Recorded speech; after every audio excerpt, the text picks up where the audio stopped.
আচ্ছা, তুমি সত্যি করে কোসেন তোমার সামনে কোরআন শরীফ আছে। তুমি কেন লিগে চিল্লাচিল্লি করো বাড়ির যাইতা? তোমার কি এই জ্ঞানের মধ্যে কোনো প্রকার অত্যাচার, কাপড় চোপড়, খানা দানা, তেল পানি বা থাকার মধ্যে কোনো প্রকার সমস্যা আছে? না এনে কোনো এমনি কোনো সমস্যা নাই। টাকার মধ্যে কইন, তারপরে কাপড় চোপড়ে, তেল সাবানে কইন, এমনি কোনো সমস্যা নাই, সবকিছু ঠিক আছে। বা তোমার শ্বশুর শাশুড়ি বা না প্রতিবেশী? না এমনি কোনো ইটা কোনো সমস্যা নাই। সমস্যা হয়েছে কিটা যে আমার যে শরীরে যে সমস্যাটা, আমার হাতের যে সমস্যাটা, চোখের যে সমস্যাটা, হ্যাঁ, এই পেটের সমস্যাটা, এই তিনটা সমস্যার লাগি মানে আমি সংসার করতে পারতেছি না। এই জন্য বলতেছি যে যেহেতু আমি সংসার করতে পারতেছি না, এই জন্য বলতেছি যে আমি বাড়িতে গিয়ে সংসার করবো। এখন যে তোমার আব্বা আম্মা মই মুরব্বির কাছে, চেয়ারম্যান কাকার কাছে বিচার দিছে যে তুমি, আমরা এখানে তোমার টর্চার করি, তোমার শ্বশুর শাশুড়ি বা এখানের মধ্যে খানা দানা সব দিকে টর্চার হওয়ার কারণে তুমি কান্দাকাটি চিল্লাপাল্লা করতেছো বাড়িতে যাইবে গার লাগি। আসলে এটা কি সত্যি? না, টর্চার করতে, টর্চার করে না।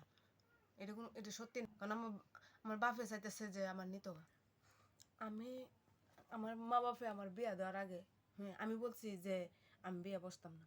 কারণ আমার সমস্যাগুলা আমি জানি, আমার কতটুকু সমস্যা, আর আমার মা বাবাও জানে। যেহেতু জানে, আমি বলছি যে এখন আমার সমস্যাটা ঠিক করে সেটা এরপরে বিয়া দেব। কারণ আমিও তো সংসার করতে হইব। যে আমি সংসার যদি না করতে পারি, সমস্যাগুলো যদি আবার হেরা এই ফ্যামিলিতে যদি বুঝে, তখন একটা ঝামেলা হইব, তখন আমি সংসার করতে পারতাম না। তখন মানুষের বিয়া কি বারবারও একবারইও, হ্যাঁ। আমি চাই যে আমার আমার যেহেতু আমার মা বাপে বিয়াটা দিছে, আমি চাই যেমন হোক যে আমি আমি সংসার আমার জামাইয়ের সাথে আমি সংসার করতাম চাই। হন যে হেরা চাইতেছে যে আমার চিকিৎসা করাইতো না, আমি চাইতেছি যে হেরা চিকিৎসা করাক। আমি চাই আমার জামাই বাড়িতে আমি থাকুন।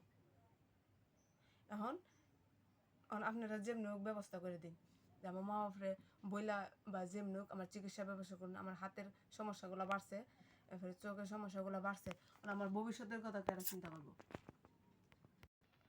তোমার হুমায়ুন তালই ওনারে বলা হয়েছে যে তোমার কাছে আসার জন্য তোমার কি সমস্যা, তুমি কেন চিল্লাপাল্লা করো, বাড়িতে চলে যাওয়ার জন্য আয়সা দেখতো বা বুঝতো বিষয়টা কি। উনি বলছে ডাইরেক্ট যে তুমি আর সংসার করে খাইবা না, ওনারা বুঝতে পারছে তোমার নিয়ে দিয়ে আইসা পড়ার জন্য। এখন তুমি কি বলছো একেবারে চলে যাবে এখান থেকে? না, আমি একেবারে চলে যেতাম না। আমি সংসার করুম, কিন্তু আমি আমার বাপের বাড়িতে একটা সংসার করুম। আমি একেবারে যেতাম না, আমি আমার জামাইরা ছাড়তাম না। এখন এখন আমার বাপরে কইছি আইতো, বাপে আইতো না।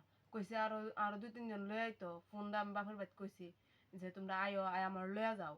আমি বাড়িতে তাহুম, আমি এন এনে থাকতাম না। আমি বাড়িতে তাহুম, বাড়িতে সংসার করুম।